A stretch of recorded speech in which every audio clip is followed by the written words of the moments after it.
श्री दिगंबर मुनीनाथ महाराजांच्या पुण्यतिथी महोत्सवानिमित्त श्रीरामकृष्ण हरी वारकरी संप्रदाय मंडळाचे हरिपाठ व हरिजागर कार्यक्रम सुमारे 5 दिवस अखंडितपणे करण्यात आले। श्री दिगंबर मुनीनाथ भजनी मंडळाच्या वतीने सुरू असलेल्या श्री दिगंबर मुनीनाथ महाराज पुण्यतिथी महोत्सवात गुढीपाडवा 30 मार्चपासून 3 एप्रिल चैत्र शुद्ध पंचमी पर्यंत अखंडितपणे संपन्न झाला।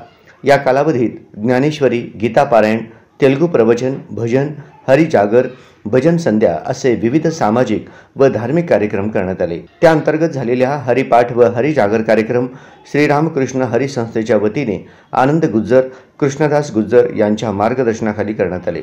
हा कार्यक्रम पार पाडण्यासाठी सुनंदा कुसुरकर, शोभा पोला, उमा गुज्जर, अंबिका गुज्जर, नागोबाई मादास, शिरीष कालेकर, लक्ष्मी गेंट्याल व बालकांचा सहभाग होता।